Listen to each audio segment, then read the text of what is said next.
بسم اللہ الرحمن الرحیم۔ پیارے دوستو، اسلامک واقعات کی طرف سے السلام علیکم۔ آج کی اس ویڈیو میں آپ کو بتاؤں گا کہ دنیا میں بلی اور خنزیر کی پیدائش کب اور کیسے ہوئی، اللہ تعالیٰ نے کس کی فریاد پر انہیں پیدا فرمایا، اور ساتھ ہی ساتھ یہ بھی بتاؤں گا کہ اس دنیا میں اللہ تعالیٰ نے بخار کی کیفیت یعنی کہ بخار کس انسان یا جانور پر اس کائنات میں سب سے پہلے اتارا۔ اور میری آپ لوگوں سے گزارش ہے کہ ساری ویڈیو اینڈ تک دیکھیے گا، کیونکہ اس میں حضرت نوح علیہ السلام کی زندگی کے بارے میں تفصیل سے بتایا جائے گا، جو کہ شاید آپ لوگوں نے پہلے نہ سنا ہو۔ پیارے دوستو، اس سے پہلے کہ ہم آگے بڑھیں، میرے نئے آنے والے دوستوں سے گزارش ہے کہ ہمارے چینل اسلامک واقعات کو سبسکرائب کریں اور ساتھ موجود گھنٹی کے بٹن کو بھی دبائیں، تاکہ کوئی بھی نئے آنے والی ویڈیو سب سے پہلے آپ کو ملے۔ پیارے دوستو، حضرت نوح علیہ السلام اللہ کے جلیل القدر نبی ہیں، جن کا تذکرہ قرآن حکیم میں 28 سورہ مبارکہ میں تقریباً 43 آیات کریمہ میں عظمت و شان سے بیان کیا گیا ہے۔ حضرت ابراہیم علیہ السلام اور حضرت نوح علیہ السلام کے مابین 2640 سال کے زمانی فرق پایا جاتا ہے۔ پیارے دوستو، حضرت نوح علیہ السلام کا نام نوح اللہ تعالیٰ نے خود رکھا، کیونکہ یہ بہت زیادہ رویا کرتے تھے۔ اس گریہ و زاری کی وجہ سے جب اللہ تعالیٰ نے وحی فرمائی تو کہا لما تنوح، تو کیوں روتا ہے؟ اس سے ان کا نام نوح علیہ السلام بولنے لگا۔ پیارے دوستو، حضرت نوح علیہ السلام کے والد محترم کا اسم گرامی لامک تھا اور والدہ کا نام کیسوش تھا۔ آپ علیہ السلام کے والدین دونوں مومن تھے۔ پیارے دوستو، قرآن کریم کی ایک آیت مبارکہ کا ترجمہ ہے، اور بے شک ہم نے نوح علیہ السلام کو بھیجا اس قوم کی طرف، اور وہ ان میں 950 سال ٹھہرے۔ آخرکار گھیر لیا طوفان نے انہیں، اس حال میں کہ وہ ظالم تھے، بس ہم نے انہیں نجات دی، نوح علیہ السلام اور اس کشتی کے مسافروں کو، اور ہم نے اس کشتی کو نشانی بنا دیا سارے جہانوں کے لیے۔ پیارے دوستو، جیسا کہ آپ کو بتایا ہے میں نے کہ 28 سورہ مبارکہ میں آپ علیہ السلام کا ذکر کیا گیا ہے۔ آپ صلی اللہ علیہ وآلہ وسلم نے فرمایا کہ حضرت نوح علیہ السلام وہ پہلے نبی علیہ السلام ہیں جنہوں نے اپنے قوم کو دجال کے متعلق تعلیم دی اور اس کے فتنے سے بچنے کی تعلیم دی۔ حدیث مبارکہ ہے، حضرت ابو ہریرہ رضی اللہ تعالیٰ عنہ نے فرمایا کہ حضور صلی اللہ علیہ وآلہ وسلم ارشاد فرماتے ہیں کہ میں کیا تمہیں دجال کے متعلق خبر نہ دوں؟ وہ کانا ہوگا، وہ اپنے ساتھ جہنم کی شبیہ لائے گا جسے وہ جنت کہے گا، حالانکہ وہ آگ ہوگی، اور میں تمہیں ڈراتا ہوں جیسے نوح علیہ السلام نے اپنی قوم کو ڈرایا۔ پیارے دوستو، حضرت ادریس علیہ السلام سے 1 صدی بعد اللہ تعالیٰ نے حضرت نوح علیہ السلام کو بنو راس قبیلے کی طرف مبعوث فرمایا۔ پوری کی پوری قوم گمراہی کے دہانے پہ موجود تھی۔ قوم نوح کو گمراہی کے دلدل سے نکالنے کے لیے ہر کوشش کی، ہر طریقہ آزمایا، مگر کوئی بھی کارگر ثابت نہ ہوا، بلکہ ہر مرتبہ وہ نوح علیہ السلام کو کسی نہ کسی لقب سے پکار دیتے اور دعوت کو مسترد کر دیتے، کبھی دیوانہ کہہ کر، کبھی مجنون کہہ کر، اور کبھی پاگل کہہ کر مسترد کر دیتے۔ پیارے دوستو، تمام قوموں کا یہ وتیرہ رہا ہے کہ وہ اپنی طرف مبعوث ہونے والے نبیوں کو سخت سے سخت اذیتیں دیتے، دعوت ارشادات کی ادائیگی میں رکاوٹیں کھڑی کرتے، جیسا کہ ہمارے پیارے نبی صلی اللہ علیہ وآلہ وسلم کو مکہ چھوڑنے پر مجبور کیا، اور کسی نے طائف کی وادیوں میں لہو لہان کیا۔ الغرض ساری قوموں نے کسی نہ کسی طرح اپنے نبیوں کو تنگ کیا۔ اسی طرح نوح علیہ السلام کو پاگل کہا، غلط رویہ اختیار کیا، حتیٰ کہ آپ علیہ السلام کی بیوی جس کا نام والا تھا اور صاحبزادے کنعان دعوت حق قبول نہ کر سکے۔ وہ ہمیشہ کیلو کال سے کام لیتے رہے، یہاں تک کہ طوفان نوح کی نوبت آ گئی۔ ایک دفعہ کا ذکر ہے کہ حضرت نوح علیہ السلام دعوت حق دے رہے تھے تو کفار نے اتنا مارا کہ آپ لہو لہان ہو گئے۔ آپ علیہ السلام کی زوجہ جو کافر تھی کہنے لگی، اے لوگو، نوح دیوانہ ہے اور پاگل ہے، اسے اتنا مت مارا کرو، اور وہ کہنے لگی کہ اسے نظر انداز کر دیا کرو، وہ کچھ بھی نہیں جانتا۔ آپ علیہ السلام نے جب اپنی بیوی یعنی زوجہ کے یہ الفاظ سنے، آپ علیہ السلام نے اپنا رخ آسمان کی جانب کیا اور کہا، اس کا ترجمہ یہ ہے، تو اس نے پکارا اپنے رب کو کہ میں گھیرا ہوا ہوں کافروں میں، اور تو میرا بدلہ ان سے لے لے۔ پیارے دوستو، اس کے بعد اللہ تعالیٰ نے حضرت نوح علیہ السلام کی طرف یہ آیت فرمائی، اور نوح علیہ السلام کو وحی ہوئی کہ تمہاری قوم سے مسلمان نہ ہوں گے مگر جتنے ایمان لا چکے ہیں، تو غم نہ کر اس پر جو وہ کرتے ہیں۔ پیارے دوستو، دعوت دیتے دیتے حضرت نوح علیہ السلام کو ایام نہیں صدیاں گزر گئی، یعنی کہ 950 سال آپ علیہ السلام نے اللہ تعالیٰ کے دین کی تبلیغ کی۔ اس کے باوجود صرف 70 لوگ آپ علیہ السلام کی قوم سے ایمان لائے۔ یہ سارے کے سارے لوگ وہ تھے جو مساکین اور غریب تھے۔ ان کی قوم کے باقی لوگ کہتے تھے کہ ہم ان گھٹیا لوگوں کے ساتھ کیسے بیٹھ سکتے ہیں، ہم عمرہ ہیں، اور کبھی یہ کہتے کہ کوئی فرشتہ یا بادشاہ ہونا چاہیے نبوت کے لیے، ہم آپ علیہ السلام کو نبی نہیں مانتے۔ بہرحال جب قوم نوح نے ایمان لانے سے انکار کر دیا تو آہستہ آہستہ حضرت نوح علیہ السلام کی قوم پر عذاب آنا شروع ہو گئے۔ کچھ روایات کے مطابق یہ عذاب اس لیے دیے گئے کہ شاید قوم نوح ہٹ درمی سے پیچھے ہٹ جائے اور دائرہ اسلام میں داخل ہو جائے، مگر یہ ناسود ہی رہا۔ یہ عذاب ان اشکال میں تھے کہ اللہ تعالیٰ نے اس قوم کے مردوں کو بانجھ کر دیا اور ان کو عورتوں عورتوں کو بھی بانج کر دیا، یہاں تک کہ 40 سال گزر گئے اور ان کے ہاں کوئی بچہ پیدا نہ ہوا۔ پیارے دوستو، حضرت نوح علیہ السلام یہ چاہتے تھے کہ ان کی قوم اسلام قبول کرے اور اللہ کی نعمتوں سے لطف اندوز ہو، لیکن حضرت نوح علیہ السلام کی قوم اپنی خود ہی حیرانہ نکلی، اور آیت کا ترجمہ یہ ہے کہ وہ بولے، اے نوح علیہ السلام، تو نے ہم سے کافی جھگڑا کر لیا اور جھگڑے کو بہت تول دیا، اور لے آؤ ہمارے پاس جس عذاب کا تم ہمیں دھمکی دیتے ہو، اگر تم سچے ہو۔ آپ علیہ السلام نے فرمایا، اگر اللہ تعالیٰ چاہے گا تو اللہ تعالیٰ ہی لے آئے گا، اور تم خدا تعالیٰ کو عاجز کرنے والے نہیں، تمہیں میری خیر خواہی بھی فائدہ نہ پہنچائے گی، اگرچہ میں ارادہ کروں تمہاری خیر خواہی کا۔ اللہ تعالیٰ کی یہ مرضی ہو کہ وہ تمہیں گمراہ کر دے، وہ تمہارا پروردگار ہے اور اسی کی طرف تم کو لوٹ کے جانا ہے۔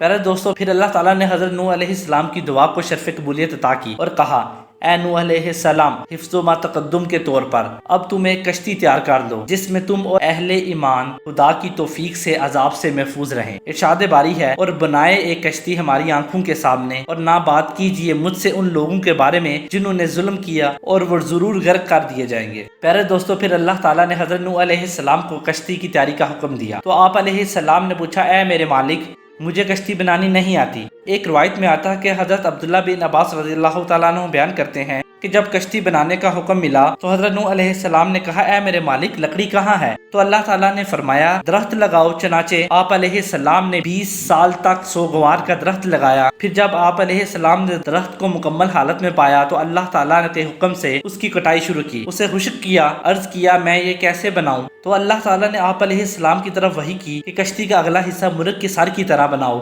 درمیانہ حصہ پرندے کے پوٹے کی طرح، اور پچھلا حصہ مرغ کی دم کی طرح، اور اس کے اطراف میں دروازے بنائیں، اور انہیں سوائے نیچے والے حصے کے باقی ہر طرف تارکول کی لپائی کر دو۔ کشتی بنانے میں جبرائیل علیہ السلام اور کچھ فرشتوں نے بھی معاونت کی۔ پیارے دوستو، ایک روایت کے مطابق کشتی کی لمبائی 350 فٹ، عرض 75 فٹ اور عمق 45 فٹ تھا۔ یہ کشتی ساگوار کے درخت سے تیار کی گئی۔ اس کے تیار ہونے میں 2 سال لگ گئے۔ اس کشتی کی 3 منزلیں تھیں۔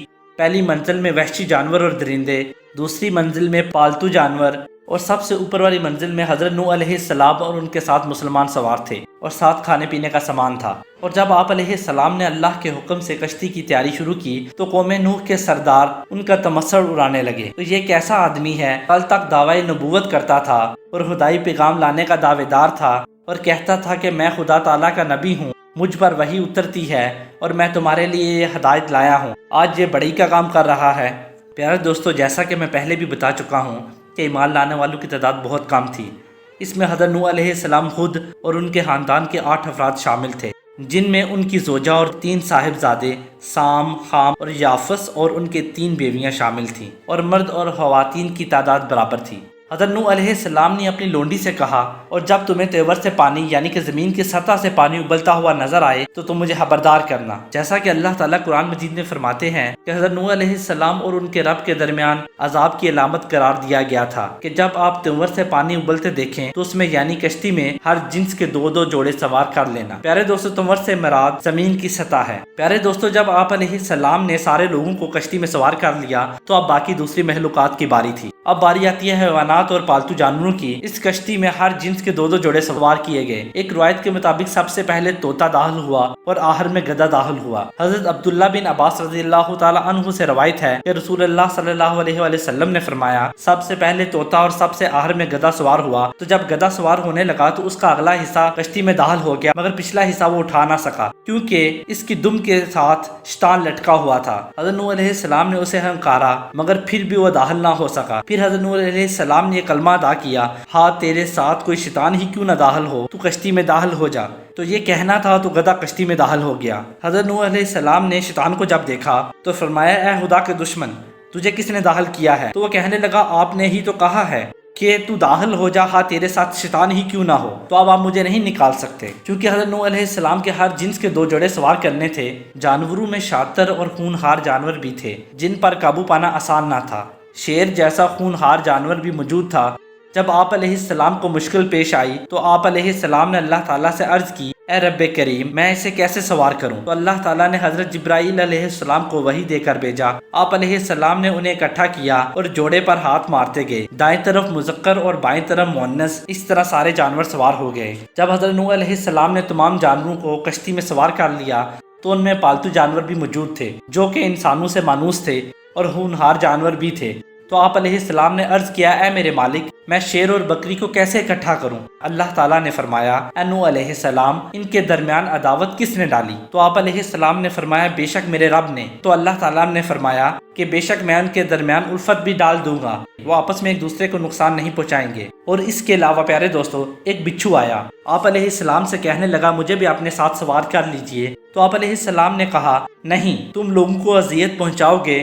تو بچھو کہنے لگا آپ علیہ السلام مجھے اپنے ساتھ سوار کر لیجئے، میں آپ سے وعدہ کرتا ہوں جو آپ پر رات کو درود پڑے گا میں اسے کوئی نقصان نہیں پہنچاؤں گا۔ اسی طرح رب تعالیٰ نے اپنے حکم سے پہلی دفعہ دنیا پہ بخار کو مسلط کیا، اور وہ ایک شیر تھا جس کے اوپر اللہ تعالیٰ نے بخار کو مسلط کیا تاکہ وہ کسی دوسرے جانور کو نقصان نہ پہنچائے۔ اس طرح دنیا میں رب کائنات نے پہلی دفعہ بخار کو دنیا میں اتارا۔ اسی طرح پیارے دوستو دنیا میں بلی اور خنزیر کی پیدائش بھی پہلی بار کشتی نوح میں ہوئی، جب آپ علیہ السلام کے اصحاب نے کہا کہ ہم کیسے اطمینان پائیں گے جبکہ ہمارے ساتھ جانور بھی موجود ہیں، جبکہ ہمارے ساتھ شیر بھی موجود ہے۔ تو اللہ تعالیٰ نے شیر پر بخار مسلط کر دیا۔ جب آپ علیہ السلام کے اصحاب نے کہا کہ ہم کیسے اطمینان پائیں گے کہ ہمارے ساتھ جانور بھی موجود ہیں اور ہمارا سارا سامان خراب ہو جائے گا، انہوں نے چوہیا کا شکوہ کیا۔ تو اللہ تعالیٰ نے شیر کی طرف وحی فرمائی اور شیر نے چھینک ماری۔ کئی روایات میں یہ بھی آتا ہے جب اللہ تعالیٰ سے حضرت نوح علیہ السلام نے شکوہ کیا تو اللہ تعالیٰ نے وحی فرمائی اور آپ علیہ السلام نے شیر کی پیشانی پہ ہاتھ مارا جس سے شیر کو چھینک آئی اور اس چھینک سے 2 بلیاں پیدا ہوئیں۔ اور پھر آپ علیہ السلام کے اصحاب نے کشتی میں گندگی کا شکوہ کیا کیونکہ بلیوں کے پیدا ہونے سے کشتی میں گندگی ہو گئی۔ تو آپ علیہ السلام نے خدا تعالیٰ کی بارگاہ میں شکایت کی تو خداوند قدوس نے آپ کی طرف وحی فرمائی تو آپ علیہ السلام نے ہاتھی کی دم کو چھوا تو 2 خنزیر نکلے، انہوں نے اس غلاظت کو کھا لیا۔ پیارے دوستو اس طرح بلیوں کی اور خنزیر کی دنیا میں پیدائش ہوئی۔ بہرحال پیارے دوستو آگے بڑھتے ہیں۔ جب کشتی پہ آپ علیہ السلام نے سب کو سوار کر لیا تو آپ علیہ السلام بھی اللہ کا نام لے کر کشتی میں سوار ہوئے، کیونکہ اس کشتی نے اللہ کے نام سے ہی چلنا تھا اور اللہ کے نام سے ہی لنگر انداز ہونا تھا۔ بے شک میرا رب غفور الرحیم ہے۔ پیارے دوستو مسجد کوفہ سے کشتی کے سفر کا آغاز ہوا۔ ایک روایت کے مطابق خدا تعالیٰ نے جب مکہ مکرمہ کی جانب متوجہ کیا کشتی کو تو وہ 40 یوم طواف کرتی رہی۔ یہ کشتی کوفہ، جدہ، روم اور مکہ مکرمہ میں سفر کرتی رہی۔ بالآخر 10 محرم الحرام کو کشتی جودی پہاڑ پر قرار پذیر ہوئی۔ اللہ تعالیٰ نے زمین اور آسمان کو پانی اگلنے سے روک دیا۔ جب اللہ کے حکم سے کشتی جودی پہاڑ پر رکی تو آپ علیہ السلام نے کوے کو روئے زمین کی خبر لانے کے لیے روانہ کیا تو وہ کوہ مردار پر جا گرا، یعنی طوفان نوح کے باعث جو مردار تھے انہیں کھانے لگا۔ تو وہ حضرت نوح علیہ السلام کا پیغام بھول گیا تو حضرت نوح علیہ السلام نے اسے بد دعا دی اور پھر حضرت نوح علیہ السلام نے فاختہ کو بھیجا تو وہ کچھ دیر کے بعد واپس آئی اور اپنی چونچ میں زیتون کا پتہ لے کر آئی اور اس کے پاؤں کیچڑ سے بھرے ہوئے تھے۔ اس سے نوح علیہ السلام کو پتہ چلا کہ پانی جذب ہو چکا ہے۔ بس آپ علیہ السلام جودی پہاڑ کی نچلی جانب اترے اور ایک گاؤں آباد کیا جس کا نام سوانین رکھا۔ ایک دن جب صبح ہوئی تو آپ علیہ السلام کی زبان پر عربی جاری تھی اور اسی طرح اور 80 زبانیں بھی آپ علیہ السلام کو سمجھ آنے لگیں۔ پیارے دوستو اس گاؤں میں حضرت نوح علیہ السلام نے بنو قابیل کی عورت سے عقد نکاح فرمایا۔ اس سے ایک بچہ ہوا جس کا نام یوناتن رکھا اور حضرت نوح علیہ السلام کی 3 نسلیں تھیں، سام، حام اور یافس۔ یہ تینوں حضرت نوح علیہ السلام کے صاحبزادے ہیں۔ اسی طرح پھر یہ سلسلہ نسب چلتا رہا۔ پیارے دوستو آج کا آپ کو یہ واقعہ کیسا لگا کمنٹ میں ضرور بتائیے گا اور ہمارے چینل اسلامک واقعات کو سبسکرائب ضرور کیجیے گا تاکہ کوئی بھی نئی آنے والی ویڈیو سب سے پہلے آپ کو ملے۔ اپنا خیال رکھیے گا۔ اللہ نگہبان۔ السلام علیکم۔